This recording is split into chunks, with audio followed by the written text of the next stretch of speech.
آپ سب کو بہت محبت کا سلام۔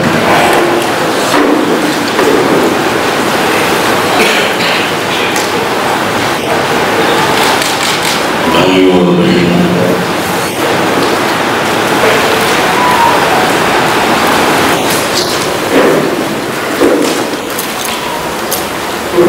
یہاں مسلم بھائی بھی بیٹھے ہیں اور naan Muslim leaders, intellectuals, thinkers opinion makers بیٹھے ہیں۔ میں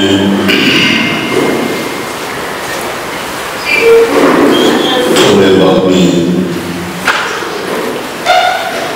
الگ الگ ایک بات کو مسلمانوں سے کہنا چاہتا ہوں،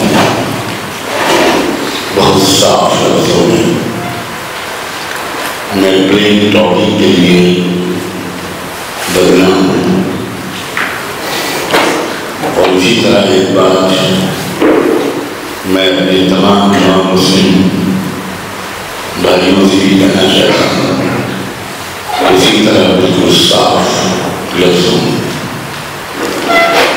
اور کچھ باتیں شاید کامن ہوں گی جو ہم سب کے لیے ہوں گی۔ مسلمانوں سے مجھے یہ کہنا ہے کہ مسلمان بن جاؤ۔ یقیناً آپ میری بات نہیں سمجھے اور اسٹنڈ ہو گئے اس بات پر۔ اگر ہم واقعی مسلمان ہوتے اور پورے مسلمان ہوتے، پریکٹسنگ مسلم ہوتے، تو دیش و دنیا کے یہ حالات نہ ہوتے۔ اسلام صرف نماز پڑھنے کا نام نہیں،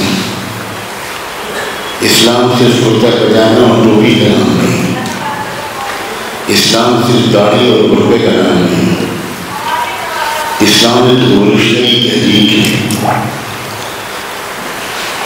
ساری دنیا کی تاریخ میں پہلے انسان اور پہلے پیغمبر حضرت آدم سے لے کر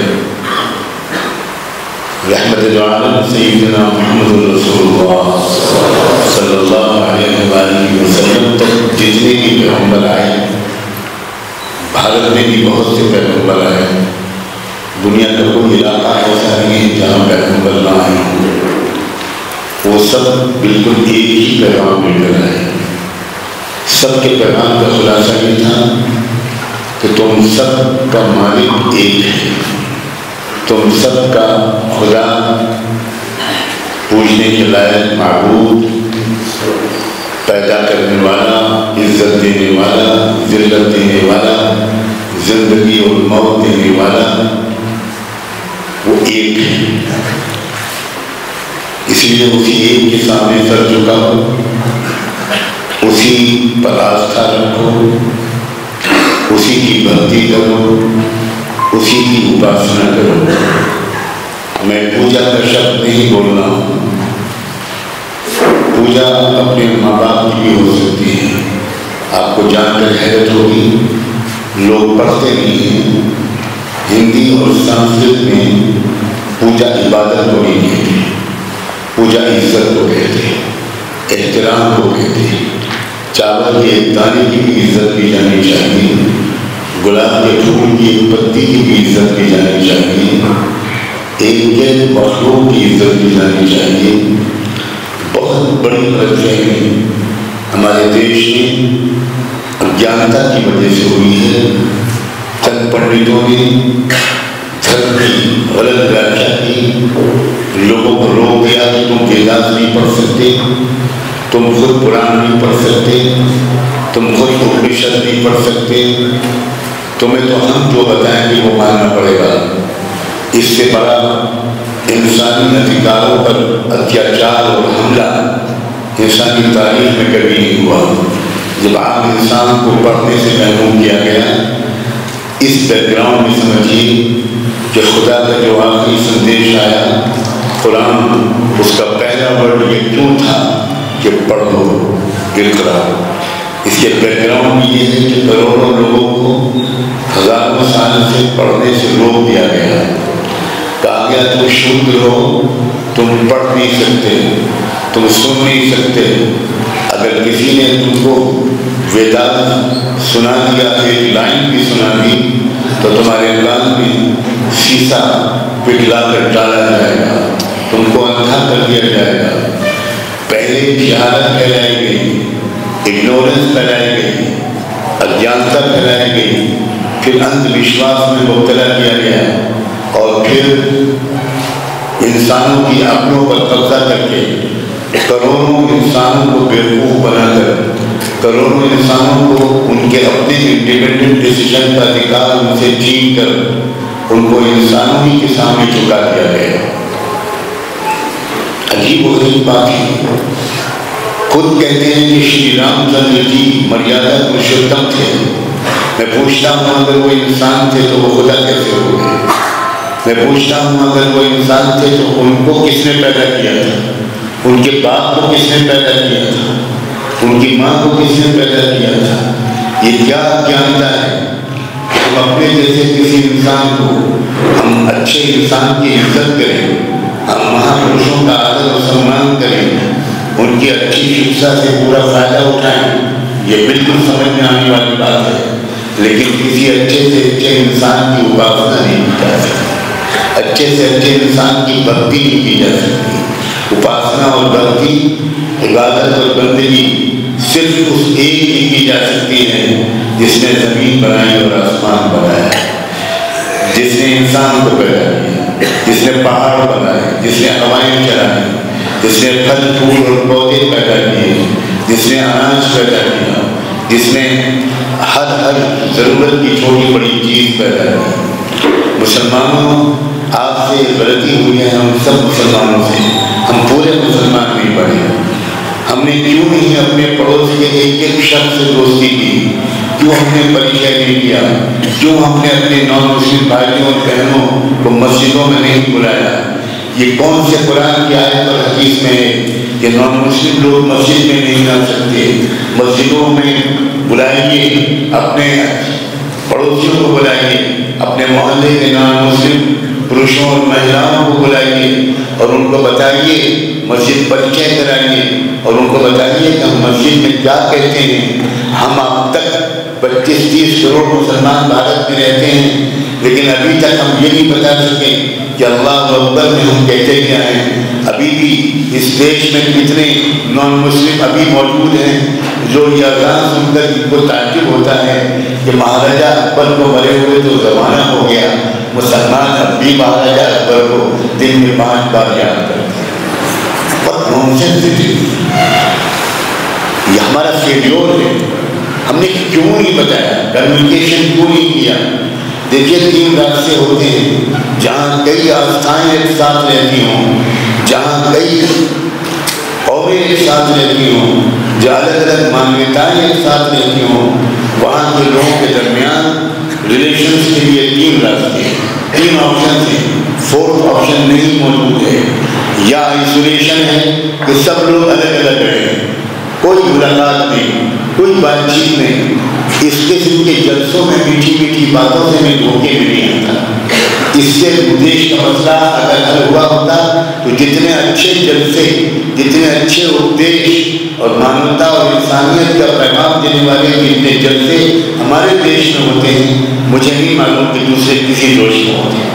لیکن جتنا ظلم، جتنا اتیاچار، جتنی سمپردائکتا، جتنا کمیونلزم، جتنا ہیٹ کا مزاج ہمارے دیش میں دن بدن بڑھتا جا رہا ہے، ہم سب جانتے ہیں۔ جلسوں سے کام نہیں چلے گا۔ میں مسلمانوں سے کہہ رہا ہوں، آپ انیشیٹو لیجیے، آپ انیشیٹ کیجیے۔ آپ اپنے پورے جموں شہر کے نان مسلم ایک فیملی ایسی نہ رہ جائیں جس سے آپ کا ڈائریکٹ تعلق نہ ہو۔ آپ ہفتے میں ایک چھٹی کے دن کے پروگرام بنائیے۔ پلیز میں آپ سے یہ ریکویسٹ کرتا ہوں، میں کتنے پورے دیش میں اپنی سخت بیماری کے باوجود جا کر اس کاریہ کو شروع کرا رہا ہوں، بلکہ شروع کرا چکا ہوں 50 جگہ پر۔ ٹریمنڈس ڈرامائی رزلٹس آ رہے ہیں، بہت میریکلس قسم کے رزلٹ آ رہے ہیں۔ ہمارے نان مسلم بھائی، وہ چاہے سکھ ہوں، وہ چاہے وہ شیڈول کاسٹ کے لوگ ہوں، چاہے وہ آدیواسی ہوں، چاہے وہ کرسچن ہوں، چاہے وہ سکھ ہوں، چاہے وہ لنگایت ہوں، وہ مسجد میں آ کر ہمیں نہیں دیا گیا آج تک. آپ کا احسان ہے کہ آپ نے ہم کو مسجد میں بلایا.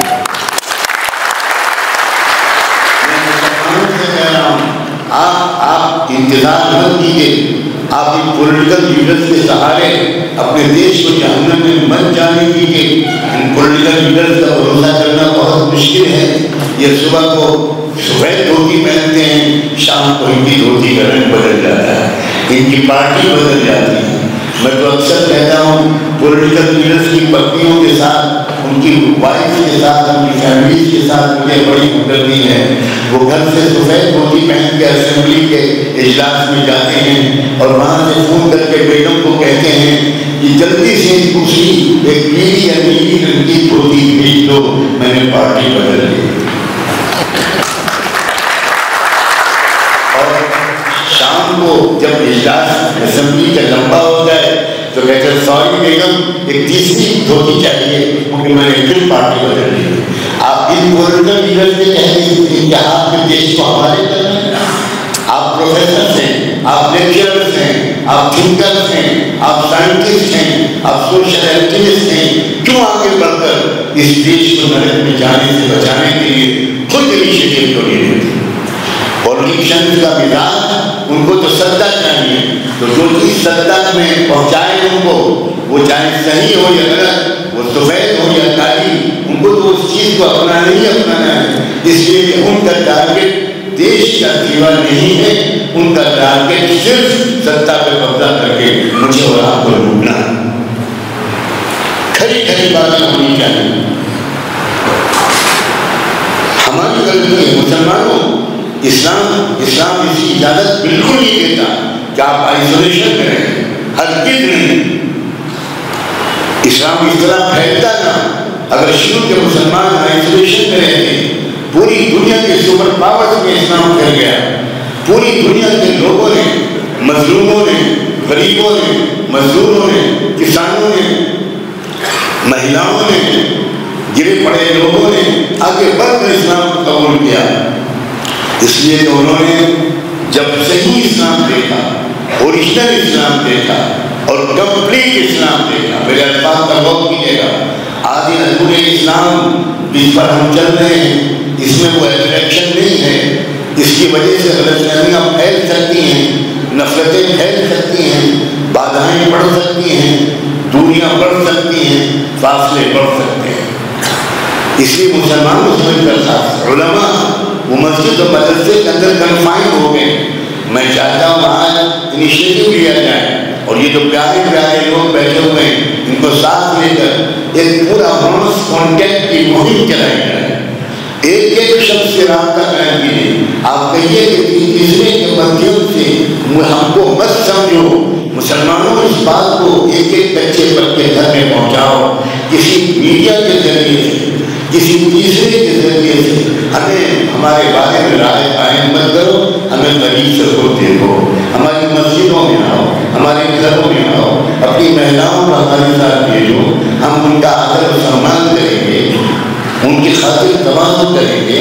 آپ بھی ان کے گھر جائیے, ان کی جھوپڑیوں میں جائیے, دلتوں کی جھوپڑیوں میں جائیے, غریبوں کے پاس جائیے. ورنہ یہ کہنا چھوڑ دیجیے کہ ہم مسلمان. سب سے بڑے قصوروار میں پوری جانبداری کے ساتھ اپنے ملک کی بربادی کا سب سے بڑا قصوروار مسلمانوں کو مانتا ہوں, اپنے کو مانتا ہوں. اپنے گناہوں کا اقرار کرنا دنیا میں سب سے مشکل کام ہے. اپنی غلطیوں کو تسلیم کرنا دنیا میں سب سے مشکل کام ہے, اور دوسروں کو بلیم کرنا دنیا میں سب سے آسان کام ہے. سلمان اسلام, پورے اسلام میں آؤ.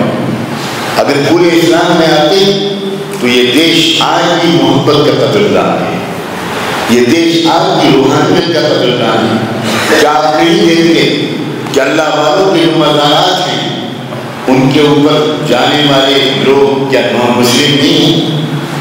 کیا سکھ بھائی بزرگوں کے مزاروں پہ نہیں جاتے؟ کیا وہاں اپنی عقیدت کا اظہار نہیں کرتے؟ یہ دیش روحانیت کا دیش تھا اور آج بھی ہے.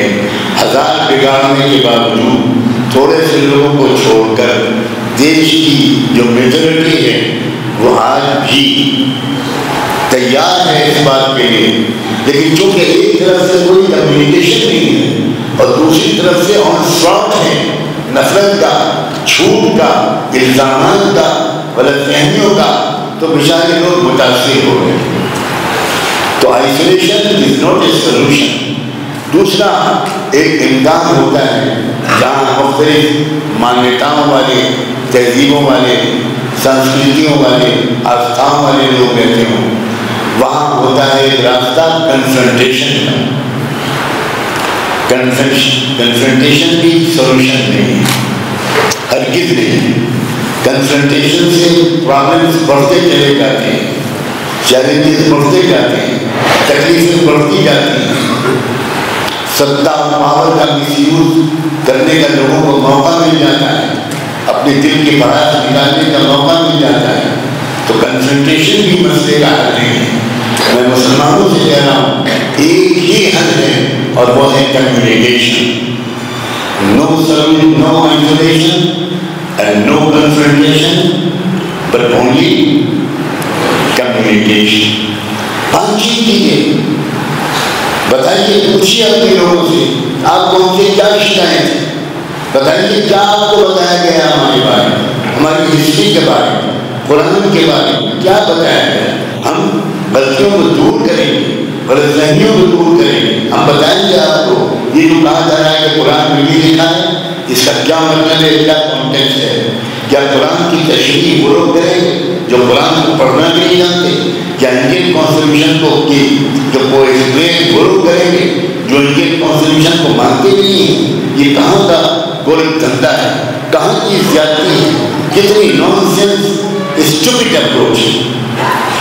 کھل کر بات کیجیے، ہچکچائیے مت، پیار سے بات کیجیے، مسکرا کے بات کیجیے، ٹائم لے کر بات کیجیے، ورڈز کا سلیکشن بہت کیئرفلی کیجیے، دل سے بات کیجیے، 2 رکعت نماز پڑھ کے اپنے مالک سے پہلے دعا مانگ کر بات کیجیے۔ اب پھر دیکھیے کہ اس دیش کے انسان کتنا پازیٹیو رسپانس دیتے ہیں۔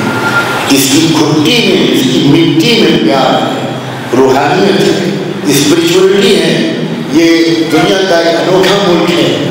امریکہ اور یورپ کے پاس سائنٹیفک جو مائنڈ سیٹ ہے وہ سائنس اور ٹیکنالوجی میں تو ہے، لیکن اسپرچول ویلیوز کے نہیں ہے۔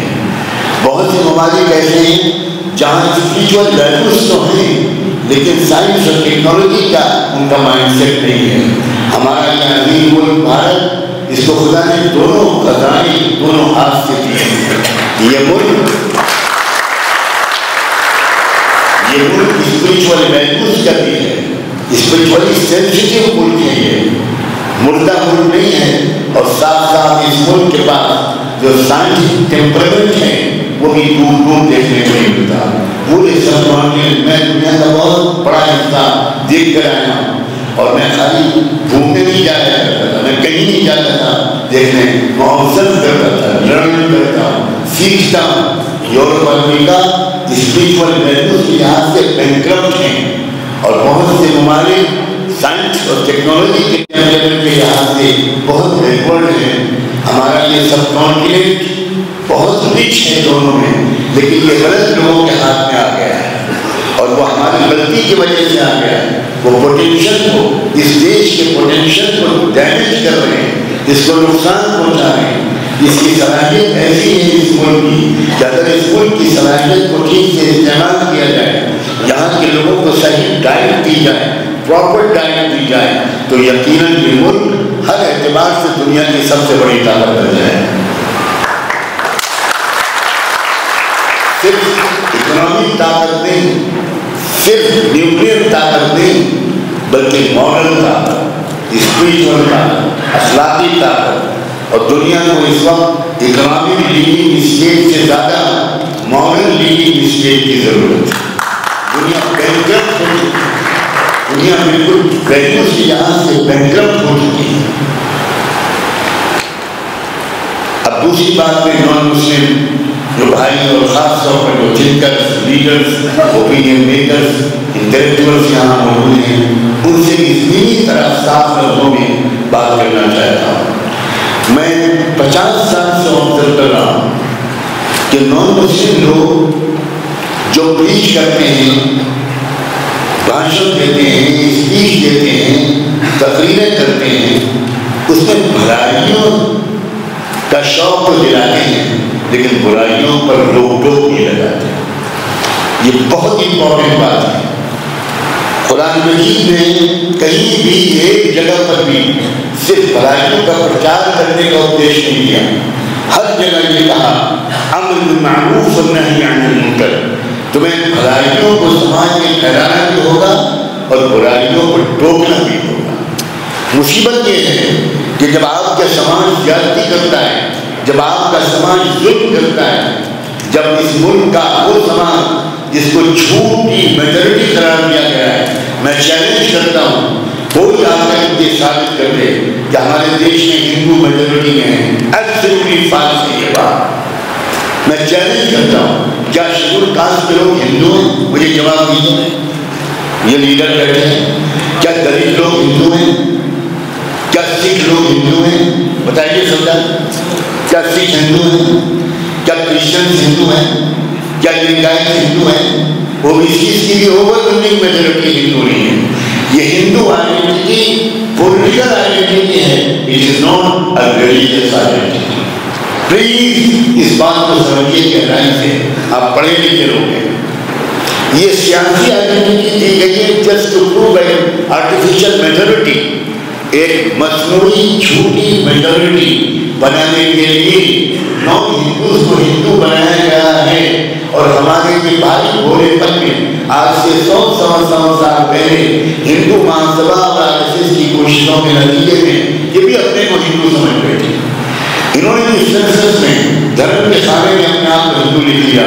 مگر میں ان لیڈرز کو داد دیتا ہوں، ان کا شکریہ ادا کرتا ہوں بھارت کے مظلوموں کی طرف سے، بھارت کے کسانوں اور دلتوں کی طرف سے، بھارت کے سکھوں اور کرسچنز کی طرف سے میں شکریہ ادا کرتا ہوں کہ ان سب میں وہ تحریکیں چلائی، ریجنل اور نیشنل لیول کی ایسی موومنٹ چلی جس سے اب پتہ چلنے لگا ہے دلت بھائیوں بہنوں کو کہ ہم ہندو نہیں ہیں. اب پتہ چلنے لگا ہے، کھل کر کہتے ہیں. آپ بتائیے میں جو بات کہہ رہا ہوں صحیح ہے کہ نہیں؟ آپ ڈنکے کی چوٹ پر کہتے ہیں. میں نے اپنے کانوں سے 50 دلت لیڈروں اور انٹلیکچوئلز کو پورے ملک کے طول و عرض میں یہ کہتے ہوئے سنا ہے کہ تم ہم کو ماں بہن کی گالی دے دینا مگر ہندو بنتے ہیں. بات صحیح ہے کہ نہیں ہوگا؟ یہ ہندو نہیں ہیں، یہ مورتی پوجا کے لوگ نہیں کرتے. سکھ لوگ مورتی پوجا نہیں کرتے، لنگائت مورتی پوجا نہیں کرتے، کرسچنز مورتی پوجا نہیں کرتے. آپ سوچئے کیا جھوٹ بولا. اور مسلمان چونکہ جانتا ہی یہ بات میں ایک اور بات مسلم بھائیوں سے کہنا چاہتا ہوں. مسلم سماج بھارت کے سماج کا سوشل فیبرک ہے، اس کو پہچانتا ہے. یہ بہت بڑی ہماری کمی ہے. جو جس کا بھی نام عربی اور اردو میں نہیں ہوتا ہم سمجھتے ہیں ہندو. جو بھی مسلمانوں کی بات صحیح ہے، یہ غلط بات ہے. آپ کو بھارت کی سماجیات کو جاننا چاہیے، آپ کو بھارت کے سوشل فیبرک کو جاننا چاہیے. آپ کو ان لوگوں سے سرنیم لکھ کر ڈائری میں نوٹ کر لینا چاہیے تاکہ آپ سمجھ جائیں اس سرنیم والا ہندو نہیں ہو سکتا، اس سرنیم والا ہندو نہیں ہو سکتا، اس سرنیم والا ہندو نہیں ہو سکتا. ایک سرنیم مشہور ہو گیا ہے امبیڈکر. اب امبیڈکر کسی کا بھی نام ہوگا آپ کبھی نہیں سمجھ سکتے کہ وہ ہندو ہے. سوال نہیں کرنا. یہ بابا صاحب ڈاکٹر بھیم راؤ امبیڈکر کا جو اکیڈمک اسٹیٹس تھا اور جو ان کے اندر ہمت تھی اور جو رپورٹ کیا انہوں نے، جو جھنڈا اٹھایا، اس کے نتیجے میں کم سے کم ایک سرنیم اتنا مشہور ہو گیا. میں اپنے ان تمام شیڈول کاسٹ کے لوگوں سے اور آدی واسیوں سے کہنا چاہتا ہوں کہ وہ سوشل میڈیا کے ذریعے اپنے سرنیمز کو پبلش کر دیں تاکہ ان کے مسلم بھائی پہچان جائیں. مسلمانوں میں یہ بہت بڑی کمی ہے. میں بھی ایک زمانے میں اس کمی کا شکار تھا، لیکن میں نے جب کتابیں پڑھی اور میں یہ بھی کہنا چاہتا ہوں میں جب 13 سال کا تھا، 13 یا 12 سال کا، تب سے میرے والد صاحب جو انٹرنیشنل فلم کے اسکالر تھے جنہوں نے 100 کتابیں لکھی، انہوں نے مجھ سے اس وقت 12-13 سال کی عمر کہ گاندھی جی اور ڈاکٹر امبیڈکر کی کتابیں پڑھنا شروع کرو. 32 جلدوں میں کتابیں ہیں بابا صاحب امبیڈکر کی. میں چیلنج کر سکتا ہوں کہ ایک لفظ بھی میں نے مس نہیں کیا. میں نے مہاتما جیوتیبا پھولے کو پڑھا ہے, میں نے سوامی نائیکر پیریار کو پڑھا ہے, ان کی پوئٹری پڑھی ہے جو پوئٹری انگلش میں ہے, تامل زبان سے ٹرانسلیٹ ہو گئے انگلش میں آئے, ان کی کتابیں پڑھی ہیں. یہ ملک ایک بڑا رچ خزانہ رکھتا ہے. میں نے سکھ رائٹرز کو پڑھا ہے. ابھی کچھ دنوں پہلے بڑے بڑے سکھ لیڈرز, میں اس وقت نام نہیں لے پاؤں گا, وہ آئے مجھ سے ملنے اور مجھ سے کہا کہ آپ کو بابا گرو نانک کے بارے میں, گرو گوبند سنگھ کے بارے میں, سکھ دھرم کے بارے میں نالج کہاں سے ہوئی. میں نے کہا میں پچھلے 6-7 سال سے جہاں تک ہو سکتا ہے میں لائبریریز میں جا کر میں کتابوں کو پڑھ رہا ہوں, انسائکلوپیڈیا نہیں پڑھ رہا ہوں. میں ایک طالب علم ہوں, میں ایک اسٹوڈنٹ ہوں, میں لرن کر رہا ہوں, سیکھ رہا ہوں, اپنی نالج کو بڑھا رہا ہوں, اپنی زندگی سے گناہوں کو نکال رہا ہوں, اپنی زندگی میں اچھائیوں کے پھولوں کو سجا رہا ہوں. ہمارے نان مسلم جو انٹلیکچوئلس ہیں, جب سماج میں بگاڑ پیدا ہو تو ان کو آگے آ کر اپنی قوم کو سمجھانا پڑے گا. جب مسلمانوں کی طرف سے زیادتی ہو, جب مسلمانوں کی طرف سے کوئی غلط حرکت ہو تو علماء کو, مسلم لیڈرز کو, مسلم انٹلیکچوئلز کو آگے بڑھ کر مسلمان نوجوانوں کو سمجھانا پڑے گا, روکنا پڑے گا, ان کا ہاتھ پکڑ لینا پڑے گا. جب نان مسلم لوگوں کی طرف سے مسلمانوں پر زیادتی ہو تو اس کو نان مسلم لوگوں کو ہال میں بیٹھ کر لیکچر دینے کے بجائے گلی سرمون ہونا پڑے گا. جب تک یہ نہیں ہوگا, اور مجھے کہنے دیجیے کہ یہ نہیں ہو رہا, رائٹس ہوتے ہیں, فسادات ہوتے ہیں, لنچنگ ہوتی ہے, کون نکلتا ہے باہر؟ کون مخالفت بول لیتا ہے اپنے سماج کی؟ دوسرے سماج کی شکایت کرنا یہ دنیا میں سب سے آسان کام ہے. اپنے سماج کا ہاتھ روک پکڑ لینا یہ مشکل کام ہے. اور جب تک اپنے سماج کو ہم نہیں سنبھالیں گے, اپنے سماجوں کو ہم سب مل کر نہیں سنبھالیں گے, تب تک بھارت کا ماحول بگڑتا ہی چلا ہے. اس لیے کہ اس وقت جو ڈسپینشن ستا پر قابل ہے, اس کے پاس الیکشن جیتنے کے لیے اپنا کوئی اچیومنٹ جنتا کے سامنے رکھنے کا ہے ہی. کیا کریں, وہ بیچارے مجبور ہیں. انہوں نے وعدہ کیا تھا کہ ہر ایک کے ہاتھ میں 15 لاکھ روپے آ جائیں, اور ہم سب کے منہ میں پانی آ گیا. تالیاں نہیں بجی, کیونکہ تالیاں بجوا کر میں کنفرم کرنا چاہتا ہوں کہ آپ سب کے ہی منہ میں پانی آیا. ہاں, میں اکیلا نہیں ہوں جس کے منہ میں پانی آیا, مطمئن نہیں میرے منہ میں پانی ہے. میں نے اس وقت ان کو ووٹ نہیں دیا, میرے خاندان کا کوئی بچہ ہوں کبھی ووٹ نہیں دے گا. انہوں نے وعدہ کیا کسانوں کی آمدنی ڈبل ہو گئے. ابھی اولمپک ختم ہوا ہے یا چل رہا ہے, اگر جھوٹ کا کوئی اولمپک ہو تو میں جانتا ہوں دلی میں بیٹھے ہوئے 2 لوگوں کو گولڈ میڈل ملے. Nobody can defeat them. They are the world leaders in the line. شرم نہیں لوگ, کسانوں کی آمدنی دگنی ہو جائے گی. اور ہوا کیا, 1.5 لاکھ کسان پچھلے 10 سال میں خودکشی کر چکے ہیں, آتم ہتیا کر چکے ہیں. سوچیے ذرا, کسانوں کو ان کی فصلوں کا دام نہیں مل رہا. 750 کسان آندولن میں انہوں نے اپنی جان دی, ان کی مانگ آج تک نہیں سنی گئی.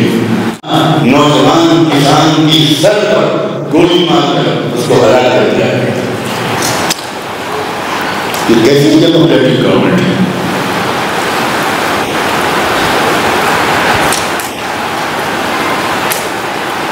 جو 2014 اور 19 کے رزلٹ تھے وہ ان سپنوں کی وجہ سے, وہ ہندوتوا کی وجہ سے نہیں تھے، یہ بالکل غلط فہمی ہے لوگوں کی کہ بھارت کے اکثر عوام ان کی زد میں آ چکے ہیں، زہر ان کے دماغ میں گھس چکا ہے، اور اس کی وجہ سے انہوں نے 2014 اور 19 میں ان کو زبردست میجورٹی سے جتایا۔ یہ بالکل غلط ہے۔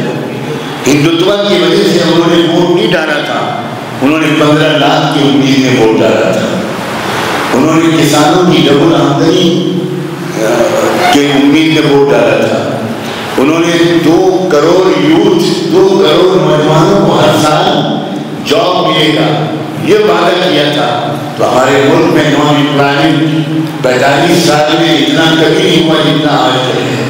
ہمارے یوتھ جاب تلاش کر رہے ہیں، جاب مل نہیں رہے، نہ لڑکوں کو نہ لڑکیوں کو، اور اس یوتھ نے اس شوق میں آ کر جب انہوں نے یہ وعدہ سنا سب سے بڑے اوتھینٹک لیڈر کے منہ سے کہ ہم ہر سال 2 کروڑ نوجوانوں کو جاب دیں گے، تو نوجوانوں نے بھی مٹھی بھر کے ووٹ دیے، اور دینا بھی چاہیے تھا۔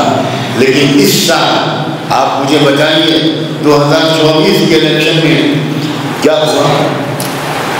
وہ 15 لاکھ کا نام بھی زبان پر نہیں لا سکے، وہ 2 کروڑ جاب سے تذکرہ بھی نہیں کر سکے، وہ کسانوں کی آمدنی ڈبل ہو جائے گی اس کو کہہ بھی نہیں سکے، چھو بھی نہیں سکے اس ٹاپک کو، اور جب نہیں چھو سکے تو کیا کہنے لگے؟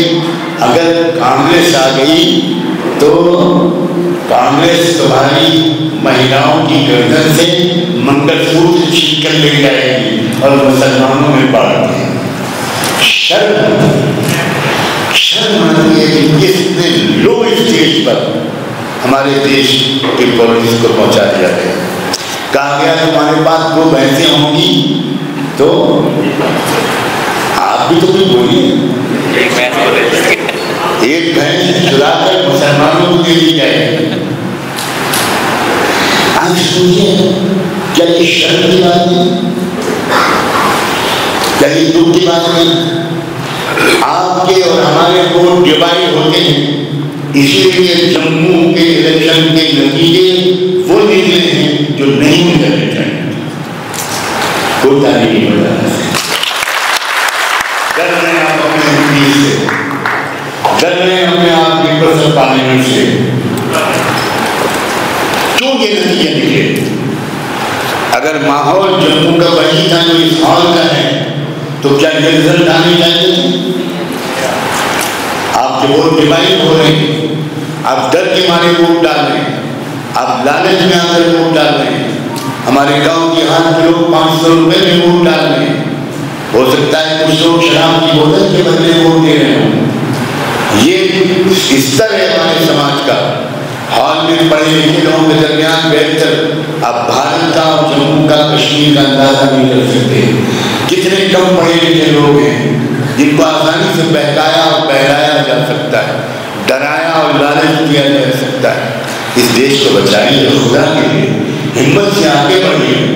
اس دیش سے ہمیں پیار ہے۔ میں نے اسلامک یونیورسٹی آف مدینہ میں PhD کیا، اور اسلامک وہاں سعودی عربیہ کا ایک قانون تھا اور ابھی بھی ہے، یہ اسلامک یونیورسٹی آف مدینہ میں جو شخص فارغ ہوگا اس کو سعودی عرب میں جاب نہیں مل سکتا۔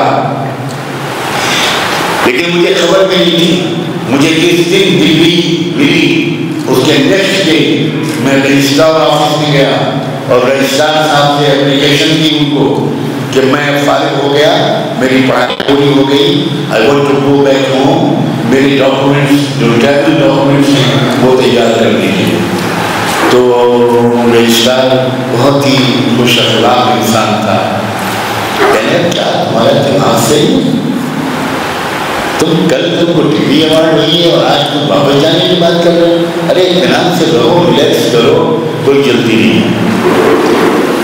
تمہارا ویزا جو ہے وہ ایکسٹینڈ کرنا میری ذمہ داری ہے، میں کریے اس کو فارورڈ کر لوں گا۔ میں نے کہا میں اسی لیے آیا ہوں، مجھے آپ ٹریول ڈاکومنٹس تیار کر دیجیے، مجھے واپس جانا ہے۔ تو اس نے کہا ٹھیک ہے، تو میں آفس میں تو بزی ہوں، تم آج شام کو میرے گھر پر آؤ، تم کو سمجھاؤں گا۔ اس نے مجھے اپنے گھر پہ بلایا، اور اس نے کہا میں اپنی نوکری کو خطرے میں ڈال کر تم کو ایک راز کی بات بتانا چاہتا ہوں. وہ یہ ہے کہ تم اتنے بریلینٹ اسٹوڈنٹ ہو کہ شروع سے آخر تک تم نے پوری یونیورسٹی میں ٹاپ کیا ہے. ریسرچ اسٹیج میں یہ تو مجھے 2 دن کے بعد معلوم ہوا کہ میں نے صرف اپنی یونیورسٹی میں ٹاپ نہیں کیا بلکہ پورے گلف کی 20 یونیورسٹیز میں ہی میں نے ٹاپ کیا. اور اس طرح ہمارے ملک کا نام روشن ہوا تھا, ہماری استاذوں کا نام روشن ہوا تھا. تو اس نے گھر پہ بلا کے مجھے کھانا کھلا کر یہ کہا کہ دیکھو یہ مجھے تم کو بتانا نہیں چاہیے تھا, لیکن یونیورسٹی ہم کو چھوڑنا نہیں چاہتی. اکیڈمک کاؤنسل کی جو پرسوں کی میٹنگ ہوئی ہے اس میں یہ طے ہوا ہے کہ تم کو جانے نہیں دیا جائے گا, یہیں تم کو ایز اسسٹنٹ پروفیسر اپوائنٹ کیا جائے گا یا ایز لیکچرر اپوائنٹ کیا جائے گا.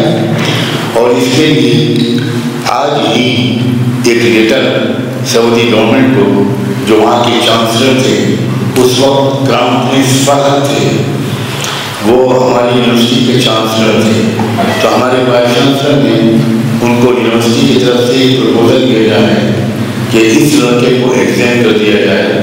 ہم اس لڑکے کو یہیں پر رکھنا چاہتے ہیں کیونکہ قرآن کا اس سے اچھا انٹرپریٹیشن کرنے والا کوئی ٹیچر ہم کو نہیں مل پائے گا. تو میں نے اس کا شکریہ ادا کیا اور خاموش ہو گیا. اس نے کہا تم نے کوئی خوشی کا اظہار نہیں کیا, تھینک یو نہیں کہا. میں نے کہا نہیں, میں تو اب کل یہ سوچتا ہوں آپ میری بات نہیں مان رہے ہو تو میں کل وائس چانسلر کے آفس جاؤں گا اور ان سے ریکویسٹ کروں گا کہ میرے ٹریول ڈاکومنٹس تیار کر دیے جائیں. میں 1 دن بھی یہاں مزید نہیں رہنا چاہتا, مجھے واپس جانا ہے. میں پی سی کے آفس گیا اور ان سے بات چھیڑی کہ میں واپس جانا چاہتا ہوں. میں نے رجسٹرار صاحب سے ریکویسٹ کی تھی مگر وہ راضی نہیں ہیں, وہ کہہ رہے ہیں کہ ابھی کچھ دن رکو. تو وی سی صاحب مسکرائے اور انہوں نے کہا کہ تم آج شام کو کھانا میرے ساتھ کھا. تو فائدہ تو یہ ہوا کہ تو اچھے کھانے ملے. تو اگلے دن پھر وائس چانسلر صاحب کے گھر گیا, بہت شاندار دعوت کی انہوں نے, اور وہاں انہوں نے بہت ہی کانفیڈینشلی مجھے بتایا کہ دیکھو تمہارے لیے ہم نے یہ فیصلہ کیا ہے, تمہیں واپس نہیں جانا, تم کو یہیں رہ کر سروس کرنی ہے. اور اس وقت کی کرنسی کے لحاظ سے مجھے تقریباً 12 لاکھ انڈین روپیز کی سیلری منتھلی ملنے والی تھی, گاڑی ملنے والی تھی, ایک بنگلہ ملنے والا تھا. تو میں نے ان سے درخواست کی کہ آپ بھی میرے بڑے ہیں اور میرے والد واجد حضرت مولانا محمد منظور نعمانی بھی بڑے ہیں, اور میرے دوسرے مربی اور مرشد حضرت مولانا ابو الحسن علی ندوی بھی میرے بڑے ہیں. آپ تینوں آپس میں بات کر لیجیے, مشورہ کر لیجیے, جو فیصلہ آپ کریں گے میں مانوں گا. میری اپنی کوئی رائے نہیں ہے, میں اپنے بڑوں کی ہر بات پر عمل کرتا ہوں. انہوں نے کہا میری بات کل تم صبح آفس میں آنا, وہاں سے فون ملا کر میری بات اپنے والد صاحب سے کرا دینا. وہ بہت اچھی طرح جانتے تھے, بہت ریسپیکٹ کرتے تھے. میں نیکسٹ مارننگ ان کے آفس میں گیا اور انہوں نے میرے والد سے بات کرائی. میرے والد نے ان کی بات سنی اور شکریہ ادا کیا اور یہ کہا کہ میری آپ سے گزارش یہ ہے کہ فرسٹ اویلیبل فلائٹ سے سجاد کو بھیج دیجیے, پہلی فلائٹ سے بھیج دیجیے, میں یہاں انتظار کر رہا ہوں. انہوں نے پھر اصرار کیا تو انہوں نے کہا دیکھیے جب پاکستان بنا تھا تو پاکستان کے علماء نے بہت چاہا تھا کہ ہم لوگ پاکستان شفٹ ہو جائیں, یہاں تک کہ جب پاکستانی کانسٹیٹیوشن ڈرافٹنگ کمیٹی بنی جس کے صدر تھے علامہ سید سلیمان ندوی, تو اس وقت انہوں نے بھی یہ چاہا کہ میں کم سے کم میں محمد منظور نعمانی وہ پاکستان جاؤں, اس لیے کہ میرے والد اسلامی لاء کی دنیا کے بہت بڑے اسکالر تھے. تو پاکستانی گورنمنٹ کی طرف سے پنڈت جواہر لال نہرو کو لیٹر آیا, فون آیا, پرائم منسٹر ریاست خان پاکستان کا، وہ یہ کہ ہم لوگ چاہتے ہیں کہ مولانا منظور نعمانی پاکستان آ جائیں، اس لیے ہماری بات تو وہ نہیں مان رہے۔ نہرو جی آپ ذرا ان سے ہماری طرف سے سفارش کر دیجیے کہ وہ پاکستان آ جائیں۔ آپ کو یقین نہیں آئے گا شاید کہ نہرو جی اتنا ادب کرتے تھے میرے والد صاحب کا کہ وہ فون پر نہیں بات کی، انہوں نے وہ لکھنؤ آئے، آ کر والد صاحب سے ملاقات کی اور یہ پورا پیغام پہنچایا اور کہا آپ اگر پاکستان جانا چاہتے ہیں تو میں پورا انتظام کروں گا، سرکاری اسٹیٹ ایئرکرافٹ آپ کی پوری فیملی کو لے کر جائے گا اور جو آپ کی پوری لائبریری ہے یہ بھی ہم شفٹ کریں گے، لیکن میری پرسنل درخواست یہ ہے کہ آپ بھارت نہ چھوڑیں۔ والد صاحب نے کہا نہرو جی آپ مطمئن رہیے اور لیاقت علی خان صاحب کو جواب دے دیجیے کہ میرے کہنے کے باوجود محمد منظور نعمانی بھارت چھوڑنے کو تیار نہیں۔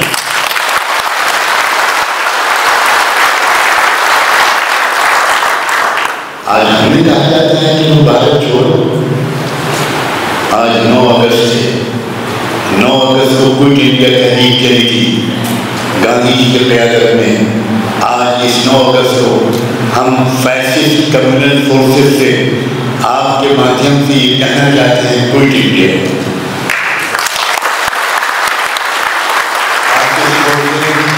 کمیونل فورسز، تنگ نظر لوگ، سنگ پریوار کے لوگ، بی جے پی کے لوگ، تم کو یا تو سمپردائیکتا چھوڑنا ہوگا یا بھارت چھوڑنا ہوگا۔ باپ کا دیش نہیں ہے۔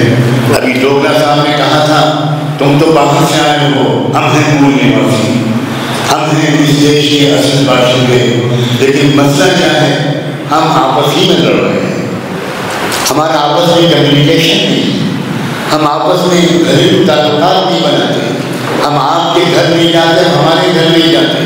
میں صاف کہہ رہا ہوں ہمارے اندر کی چھوٹ چھاٹ ابھی تک باقی ہے، چھوٹ چھاٹ قانوناً منع کی گئی ہے، لیکن ہم بھی چھوٹ چھاٹ ہیں کہ آپ کا پانی پی کر چھوڑا ہوا پانی میں نہیں پیوں گا، لیکن میں ایسا نہیں ہوں۔ میں نے بارہا اپنے غریب بھائیوں اور بہنوں کا پانی چھوڑا ہوا ان کے سامنے پیا ہے اور وہ پھوٹ پھوٹ کر روتے ہیں۔ بابا گرو نانک کتنی عظیم ہستی ہے۔ بابا گرو نانک کے شیخ کون تھے؟ بابا گرو نانک کے مرشد کون تھے؟ کیوں بھول گئے ہیں لوگ؟ بابا فرید گنج شکر جو بابا گرو نانک کے شیخ و مرشد تھے، بابا گرو نانک عراق کیوں گئے تھے؟ بغداد میں 6 سال یا 8 سال کیوں رہے تھے؟ بابا گرو نانک مکہ کیوں گئے تھے؟ لوگ سمجھ گئے ہیں اس بات کو۔ بابا گرو نانک نے بھارت کے لوگوں کو اندھ وشواس سے نکالنے کی تحریک کرائی تھی۔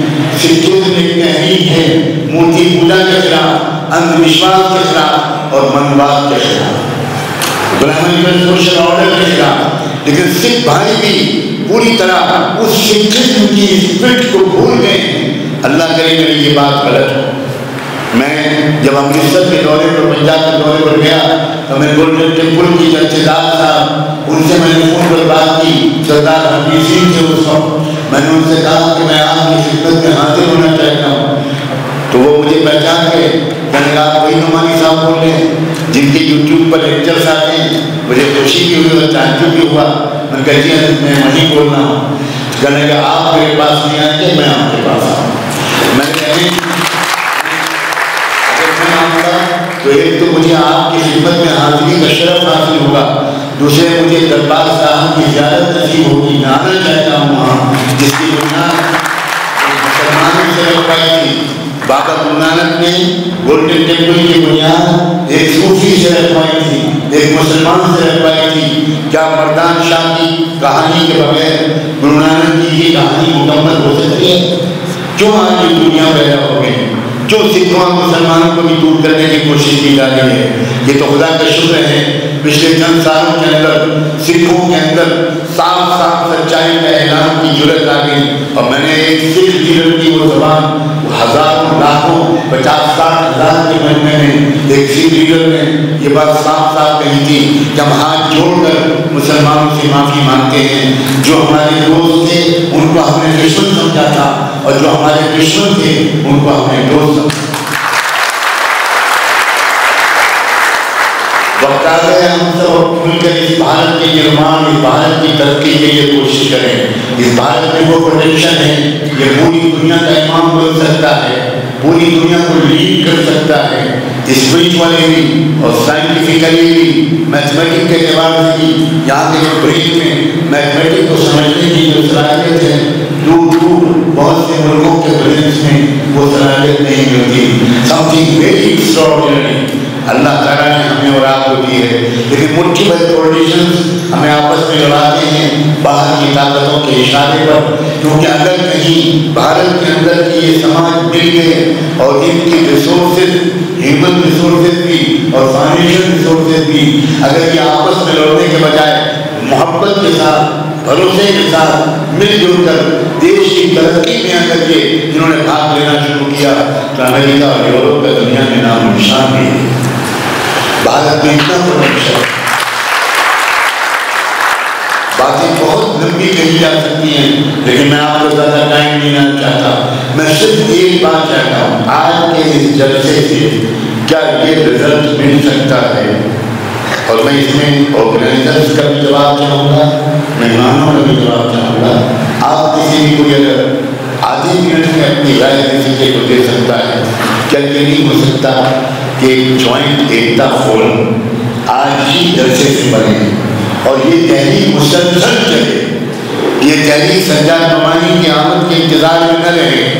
آپ کا روزانہ ایک پروگرام ہو، اس پروگرام کی چاہتاؤ کرنے میں آپ کی مدد کر سکتا ہوں. آپ کی ویکلی میٹنگس ہوں جوائنٹ، محلوں میں، گلیوں میں، سڑکوں میں، کبھی مسجدوں میں میٹنگ ہو، کبھی گرودواروں میں میٹنگ ہو، کبھی چرچ میں میٹنگ ہو. مل جل کر کھائیں بھی پئیں، مل جل کر محلے کے لوگوں کو جوڑ کر کہیں کہ کبھی ہم کو آپس میں نہیں لڑنا. اگر آج کے اس پروگرام سے ایک مستقل موومنٹ کھڑی ہو جائے چاہے چھوٹے پیمانے پر، تب میں سمجھوں گا کہ آج کا جلسہ پروگرام رہا، ورنہ مشاعروں کی طرح ہو کر رہ جائے گا. آپ ہم نے بولا، آپ نے تالی بجائی، اس بات کے ختم. پھر 10 سال کے بعد جب یہ آنا ہوگا، اگر زندگی رہی تو ملاقات ہوگی، اس سے کوئی فائدہ نہیں ہے. کیا آپ اس سلسلے کی کوئی بات آپ کر سکتے ہیں؟ اب میں مائنڈ رکھتا ہوں اور میں چاہتا ہوں اسٹیج پر بیٹھے ہوئے لوگ یس یا نو میں جواب دیں اور اس کے بعد آپ لوگ رسپونڈ کریں. بہت بہت شکریہ.